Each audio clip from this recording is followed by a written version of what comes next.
Jika kalau terjadi dalam hal nanti pendistribusian ini tidak transparan, tidak sesuai dengan nanti hitung-hitungan atau kesepakatan, itu menyalahi hadis al-muslimuna ala surutihim.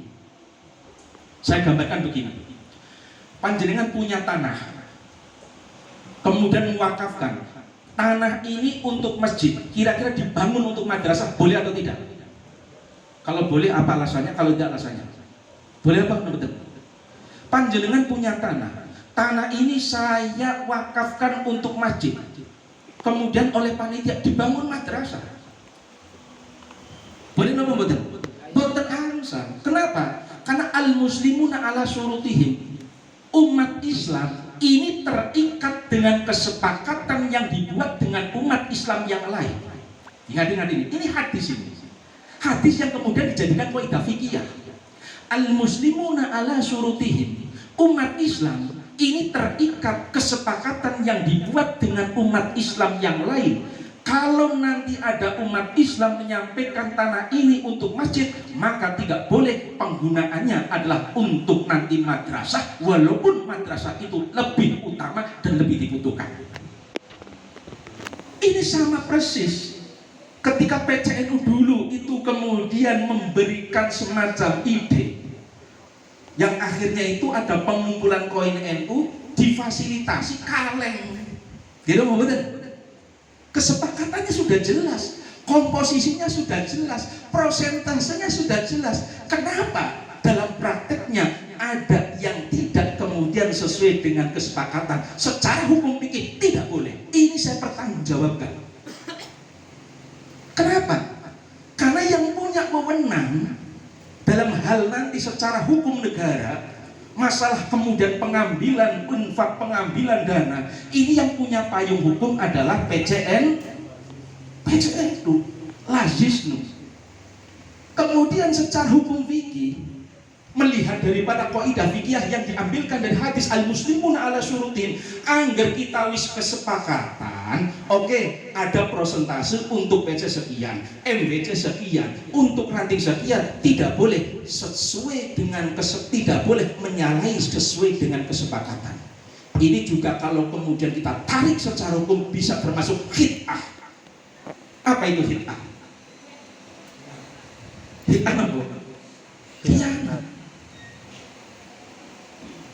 Itu betul sama-sama untuk umat. Sama dengan begini, mengumpulkan zakat di masjid, di musola, itu juga untuk fakir miskin. Cuma kalau nanti panjenengan itu memposisikan sebagai amil, boten sah. Kenapa? Panjenengan itu mutabari. Apa mutabari? Sukarelawan. Kalau mutabari sukarelawan apa? Itu bukan termasuk asnaf 8. Andaikan toh nanti mendapat bagian, bukan bagian daripada sahmul zakat, bukan bagian dari asnaf zakat, tetapi bagian ujratul misli. Cara wong Jawane itu ongkos walah. Ini persepsi yang harus kemudian kita pahami, terutama para kiai yang menjadi rois MBC NU Kabupaten Tegal. Tolong, kalau ada hal yang tidak sesuai dengan hukum, panjenengan sudah berpeak pada saat waktu dilantik. Coba ingat kabupaten, kullukum ra'in wa kullukum mas'ulun an ra'iyatihi.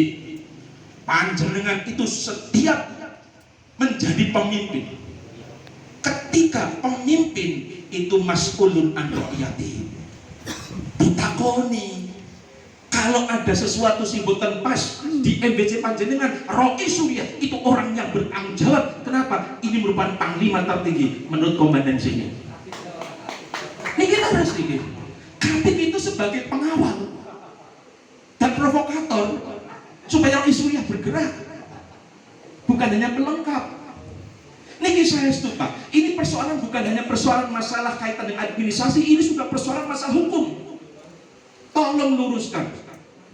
Yang penting saya sebagai Rois Surya PCNU sudah pernah menyampaikan, sudah pernah kemudian mengingatkan kepada panjenengan bahwa ketika kesepakatan ini tidak kemudian diindahkan, maka panjenengan termasuk melakukan pelanggaran atau khid'ah. Kenaan hadis al-muslimuna ala surutihim. Jenengan silahkan googling pengertian al-muslimuna ala surutihim niki napa? Jenengan teng Fathul Bari napa teng sarah hadis ditulis jenengan tinggal. Oleh karena itu, mari kita on the track. Apa on the track? Sesuai kesepakatan. Saya yakin kalau nanti ranting punya kepentingan, MBC punya kepentingan, lantas dana kemudian lasis atau koin itu digunakan di ranting MBC, asalkan nanti menyampaikan kepada lasis PC, saya yakin lasis PC akan bisa memahami dan menerima. Persoalannya itu kan nanti ini di luar daripada kesepakatan ini. Mohon maaf, apalagi yang kalau nanti kalengnya itu kaleng milik PCNU. Saya tidak meden-medeni panjenengan para kiai, tapi saya studi Roi Surya MBC ini. Itu kalau nanti termasuk nanti ranting. Kalau ada yang tidak pas, tolong sampaikan hukumnya.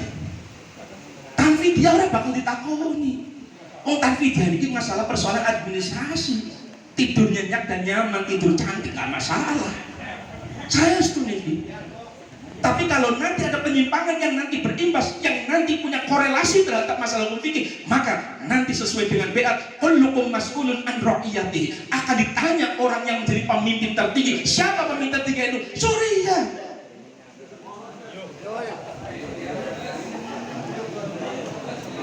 Kapan mani kesempatan geranyami anggar orang saiki? Kok hari ketemuan ya orang tahu ketemu, hari rapat ya orang tahu mangkat, gitu betul. Alhamdulillah hampir 90% mangkat kabeh.